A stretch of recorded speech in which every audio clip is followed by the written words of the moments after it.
A fist slammed into a wooden door, then a foot, then another fist. The door swung open. A group of men poured into the room. They wore traditional clothing. They moved like trained fighters. The man inside watched them come. He didn't speak. He didn't back up. One of them stepped forward and threw down a piece of paper. It hit the floor. The challenge was written on it in 2 languages. Stop teaching outsiders. Or fight. The man inside picked it up. He read it once. He set it down. And he nodded. Then he locked the door behind them. That man was Bruce Lee. What happened in the next 3 minutes was nothing like a movie scene. There were no cameras, no choreography, no script. And what he did in those final seconds is what the world was never supposed to see. Stay with me on this one. The street was Broadway in Oakland, California. The year was 1964. Bruce had a small school there. He called it the Jun Fan Gung Fu Institute. It was a basic place. Wood floors, mirrors on one wall, a row of training dummies in the back. No fancy signs, no advertising. Just a room where a young Chinese man taught martial arts to anyone who walked through the door. And that was the problem. You have to understand something about that time. In 1964, traditional Chinese martial arts were kept inside the Chinese community. That was the rule. You did not teach kung fu to white men. You did not teach it to black men. You did not teach it to Mexicans or Japanese or anyone who was not Chinese. The masters in San Francisco's Chinatown believed this with everything they had. Hundreds of years of tradition said the same thing. The secrets stayed in the family. They stayed in the village. They stayed in the language. Bruce did not care. He had students of every color. He had a black man named Jesse Glover who had been his first real student up in Seattle. He had Japanese students. He had white students. He had a young Filipino man named Dan Inosanto who would later become one of his closest friends. Bruce taught all of them. He taught them everything. He showed them techniques that the old masters would have died before sharing with outsiders. Word of this got back to San Francisco. And in San Francisco's Chinatown, the old masters were not happy. There were meetings. There were conversations in tea houses. There were phone calls. The community decided that Bruce Lee had to stop. He had to be made to stop. The methods would be traditional. A formal challenge would be issued. If he accepted and lost, he would close his school and stop teaching non-Chinese students. If he refused the challenge, he would lose face permanently. Either way, the problem would be solved. The man chosen to deliver this message was named Wong Jack Man. He was a young master from Hong Kong who had recently arrived in San Francisco. He was tall. He was lean. He was trained in Northern Shaolin and several other classical styles. He had a reputation as a serious fighter. The community trusted him to do this the right way. Wong did not come alone. He came with a delegation. Witnesses, officials, older men who would observe the fight and report back to the community on what they saw. This was not going to be a back alley brawl. This was going to be a formal duel with rules, with witnesses, with consequences. When the letter arrived at the Oakland school, Bruce read it standing up. Here's the thing about Bruce Lee that people forget. He was 23 years old. He was 5'7". He weighed around 140 pounds. His wife Linda was 8 months pregnant with their first child. They were broke. The school was barely making rent. Bruce had a baby on the way and a school full of students who depended on him. And now a delegation from San Francisco was telling him to either fight a trained master or close his doors. He could have negotiated. He could have backed down quietly. He could have promised to teach only Chinese students from then on. Plenty of people in his position would have done exactly that. There was no shame in it. The old guard had been doing things this way for centuries. Bruce wrote a letter back. He accepted the challenge. He set the date. He set the location, which was his own school. And he added one condition. There would be no rules. This is important. The letter from San Francisco had included a list of restrictions. No strikes to the face. No strikes to the groin. No strikes to the eyes. The kind of rules that Chinese masters had used in formal duels for centuries. Bruce wrote back and said no. If they wanted to challenge him, they would have to challenge him for real. No safety net. No gentleman's rules. Whatever happened in that room would happen the way real fights happen. Linda found out about the challenge 2 days before the fight. She was pregnant. She was exhausted. She asked her husband if he was sure. Bruce told her it was already done. The letter was sent. The men were coming. There was no walking it back.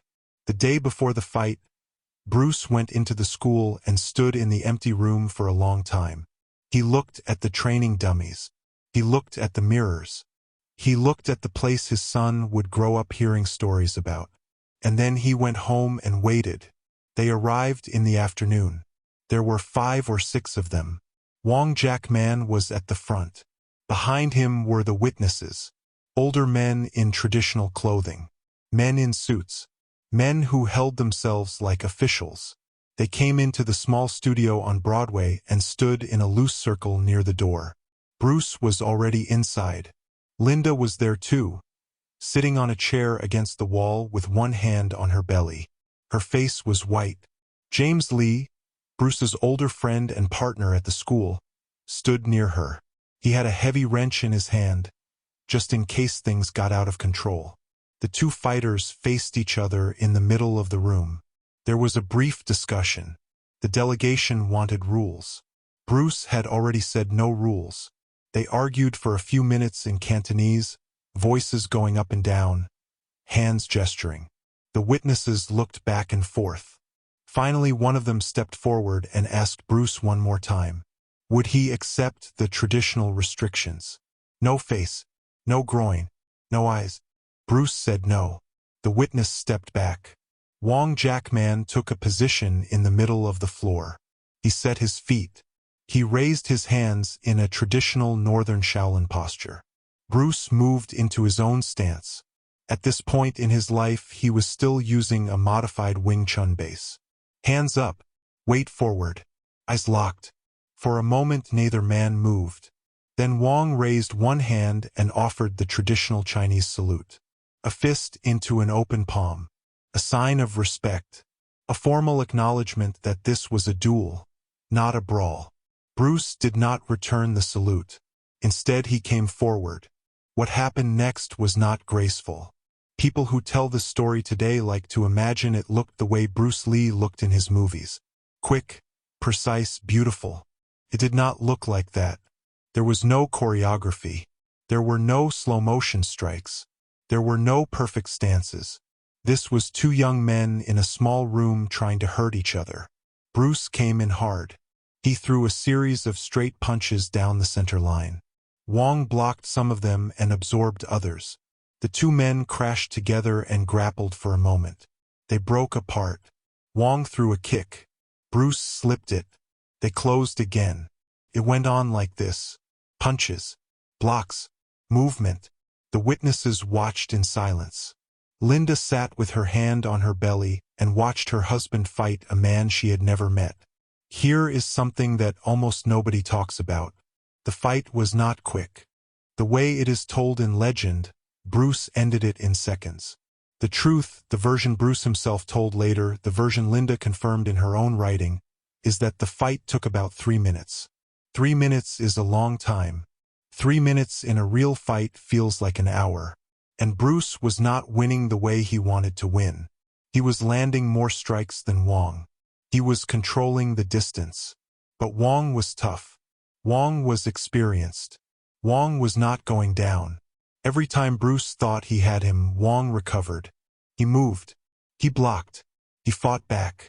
Bruce got frustrated. You could see it in the way his shoulders dropped.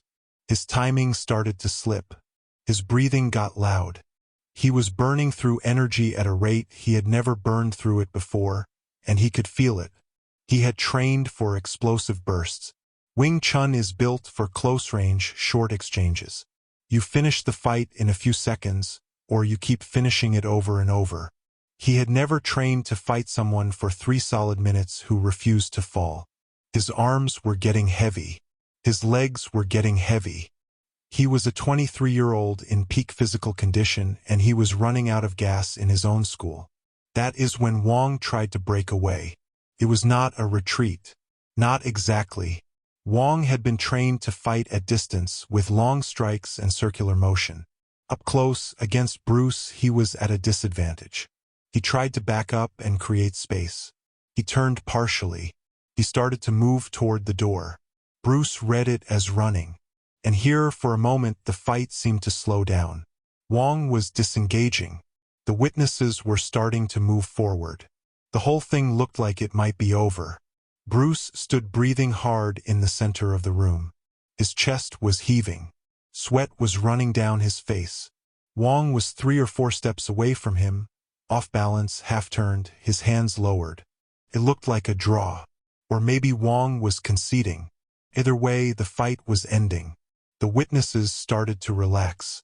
One of them lowered his clipboard. Another one took a step toward the door. Linda let out a breath she had been holding for what felt like an hour.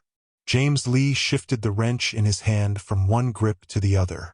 Bruce wiped sweat from his face with the back of his wrist. He stood up straight for the first time in 3 minutes. He looked at Wong.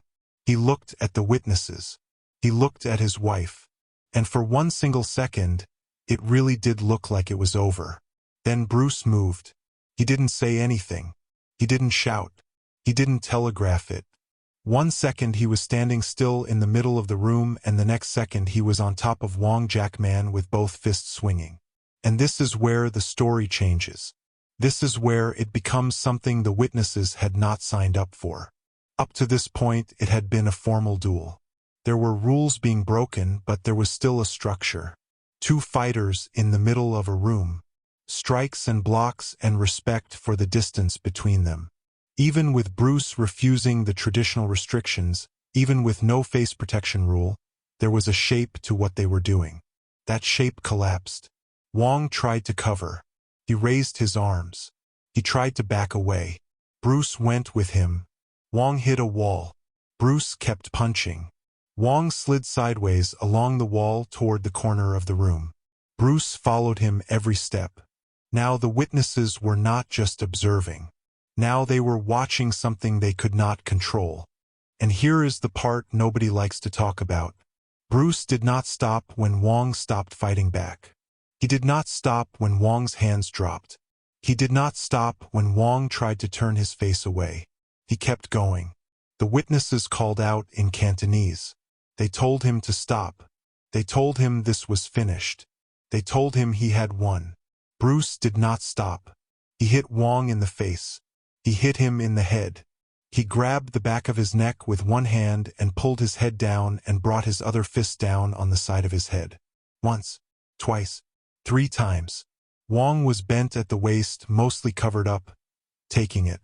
Now look, I am not telling you this to make Bruce Lee sound like a villain. I am telling you this because it is what actually happened. Linda Lee Cadwell wrote about it in her own book. Bruce himself talked about it for the rest of his life. He was ashamed of how the fight had gone. Not because he lost.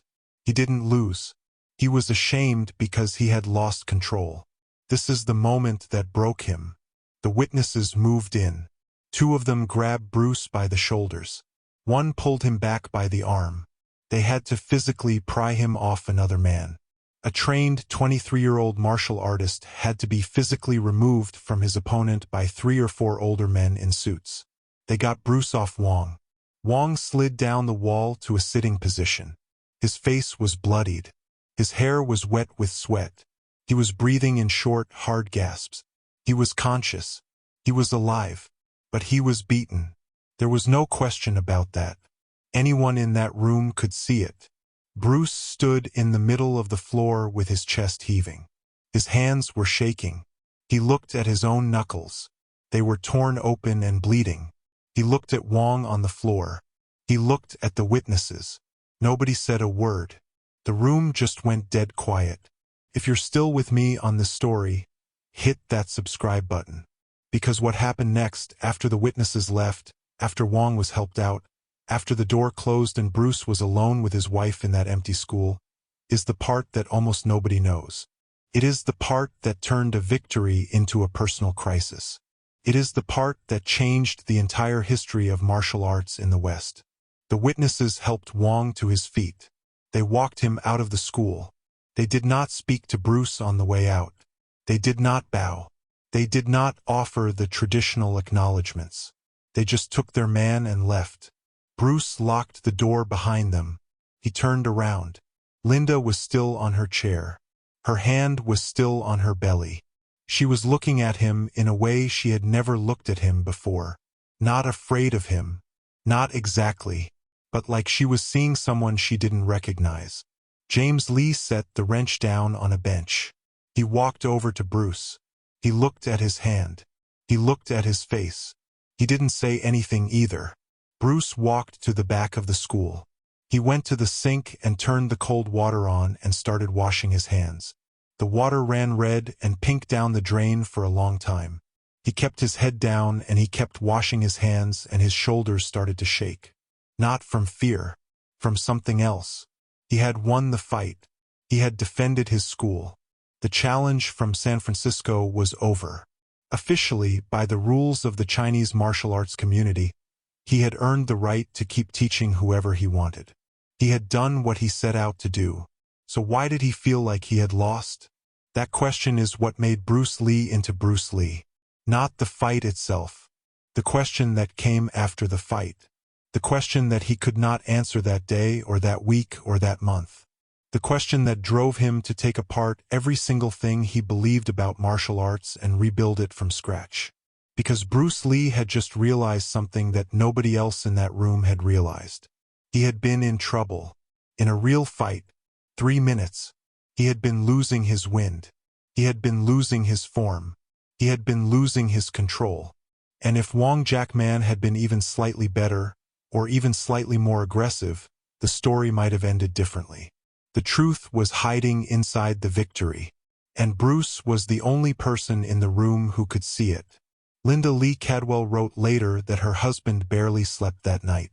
He sat on the edge of the bed for hours. He stared at the wall. He flexed his hands and looked at his torn knuckles and flexed them again. She tried to talk to him. He didn't have much to say. Around 3 in the morning he got up. He went out to the small garage attached to their apartment. He had a heavy bag hanging from the ceiling. He had a wooden training dummy in the corner. He had a notebook on a shelf where he wrote down techniques and ideas. He turned on the light. He stood in the middle of the garage in his shorts and a thin t-shirt, and he just looked at all of it.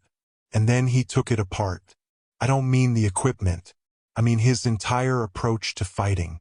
Right there in that garage at 3 in the morning, with his pregnant wife sleeping in the next room and his hands still aching from earlier that day, Bruce Lee began the process of destroying everything he had learned and starting over. He thought about the fight, move by move, strike by strike. He went through it in his head. He stopped at the moment when his arms had gotten heavy. He stopped at the moment when his lungs had started to burn.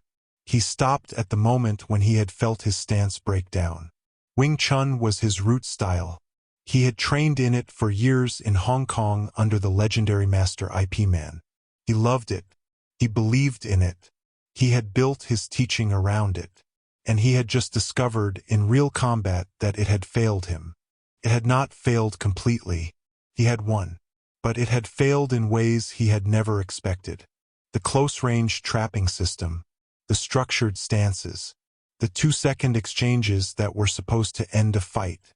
None of that had worked the way it was supposed to work against a determined opponent who refused to play by his rhythm. Bruce sat down on the concrete floor of the garage with the notebook in his lap.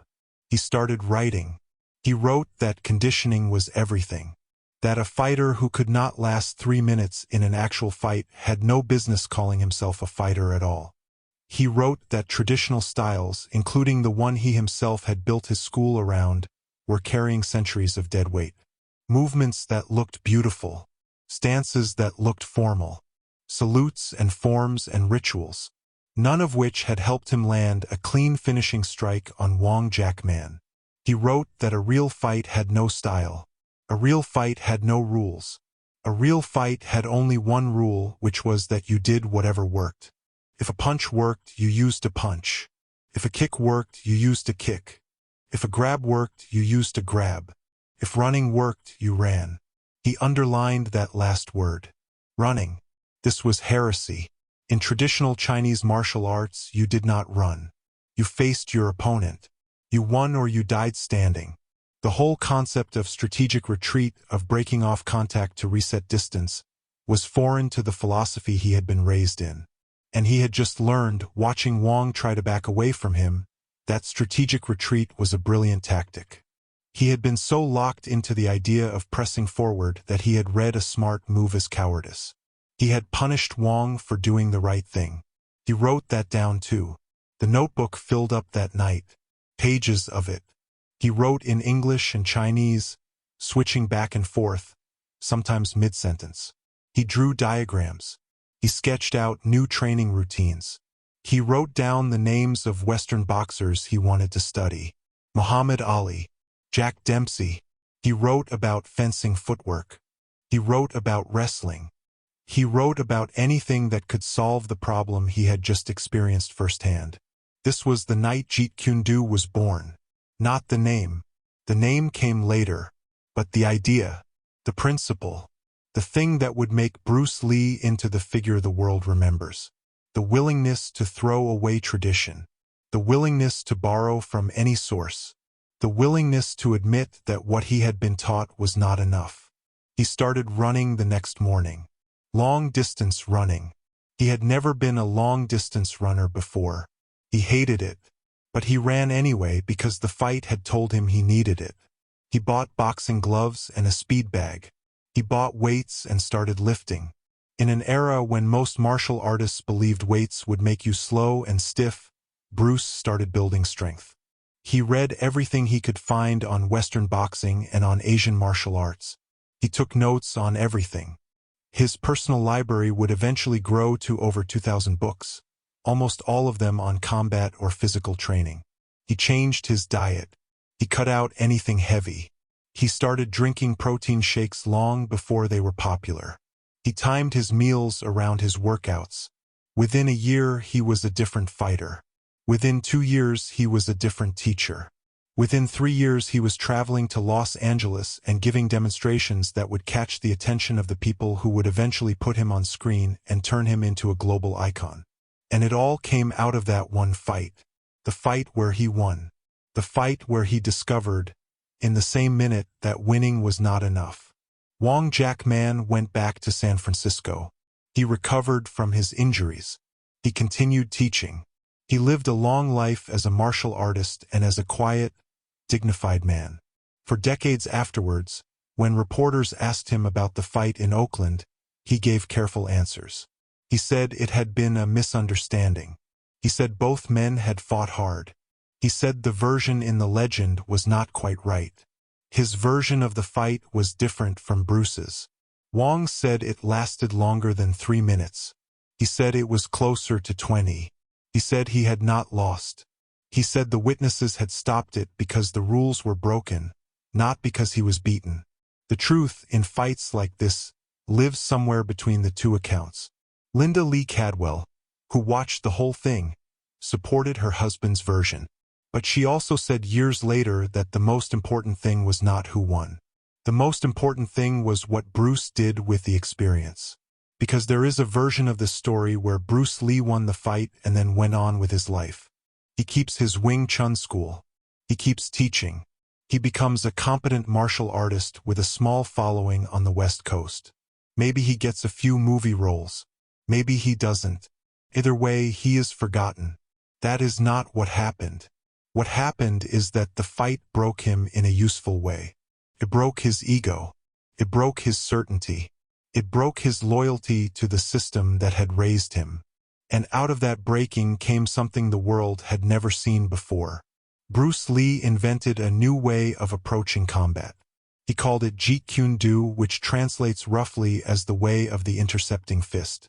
He described it not as a style but as a process, a method of asking questions. Every technique had to justify itself. Every movement had to work in a real fight. If a technique had been passed down for 300 years but did not actually work, you discarded it. If a technique came from a culture that traditional Chinese masters looked down on, but it worked, you used it. He took boxing footwork.